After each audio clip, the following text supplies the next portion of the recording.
Alright, hello Backbone, and I'm going to send this to Stranger Pings too, but we're going to talk a little bit more to Backbone in this one. This is probably going to be a fairly short video for this first one. This is your second game from Monday night, and I'm going to dive in here.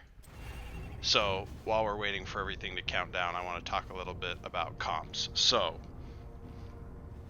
one, I'm not super thrilled about Stitches on this map because if you try to hook into the shrine, you've got a pretty good shot where you grab one of the minions instead, and he's just tough. However, the rest of your draft I think is good choices, and if you're familiar with Stitches versus not being familiar with somebody else, you should pick Stitches.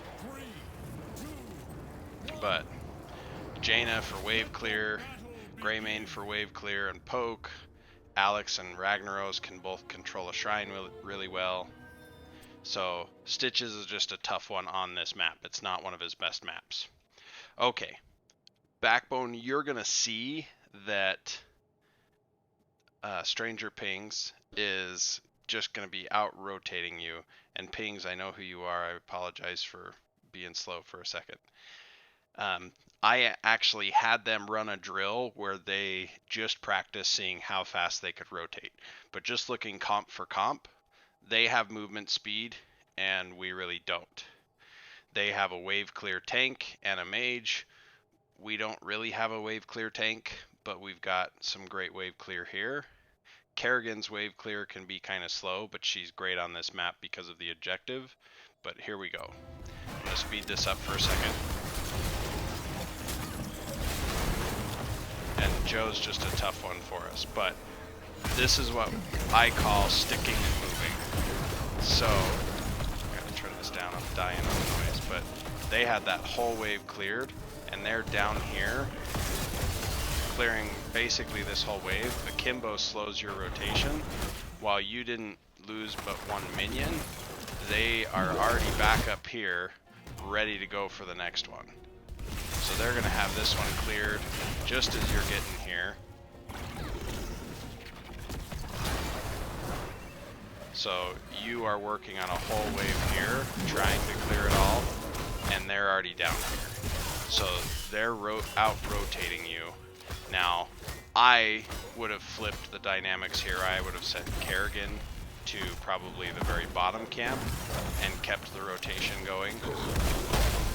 And I mentioned that to Akimbo over the stream, but either way, you can just see their rotational advantage is kicking your butt, Backbone. And they knew you guys disappeared because you didn't show up for here, so they got in there, and you very unluckily lost that one.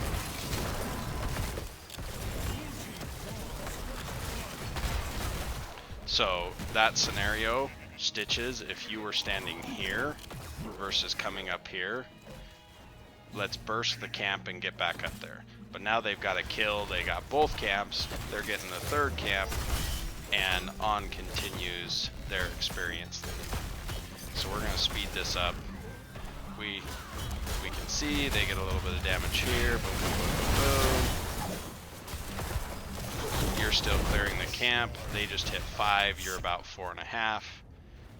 They go for their camp. You guys are still trying to clean up lanes. They give up a little bit of soak down here, maybe a little bit here. You guys are thinking, oh great, well, you've got 2 people up here camping. They started their camp sooner, and all 5 of them are down here. Boom, 1 dead. Almost 2. And we had to pop Dragon early, so now Dragon doesn't ensure us the shrine. We've given up the shrine by the fact that Rag was up here, so Rag rotates down early. By the time he gets here, they're already at 25. They finish it easy. They didn't have a ton of damage out on this, but they had enough that they could break through it. Rag gets interrupted. Cadet goes nuts with his spear. Boom, boom, boom. They come back to finish this. They start thinking macro. Okay, we're up almost a whole level. We take this camp because we just killed him. We start back into the rotation. Kerrigan's camping. Wesley joins. Oh, this is super far up, but what they did do is get all 3 camps while continuing to get all of the soak here. But you can see they're going to be 10 an entire level before you, and they've taken down this bottom fort. So they've got camp pushing, a full minion wave, no fort. They're getting passive XP here. They've out-rotated here. They've out-camped here. And they're a full level up. They should be looking for a fight. Now you guys trying to do something gutsy and get a gank here is great. I don't think we... Oh, we do. But here, they saw you were up here, so they just kept pushing. They got half of the wall. And did they lose Cadet? Yeah, but really he did something great in that he was able to distract 3 of them. And even with the movement speed changes, the travel time was just too much. Yeah, beautiful combo on the wave. Oh, and Rack's toast.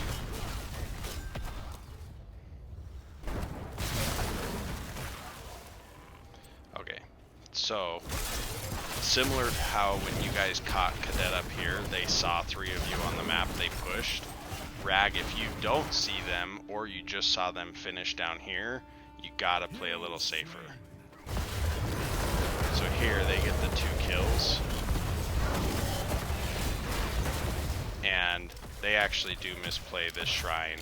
They've got Kerrigan, so leave Kerrigan solo on the shrine. The other 4 should be pushing in here and getting this wave, or this wall, excuse me.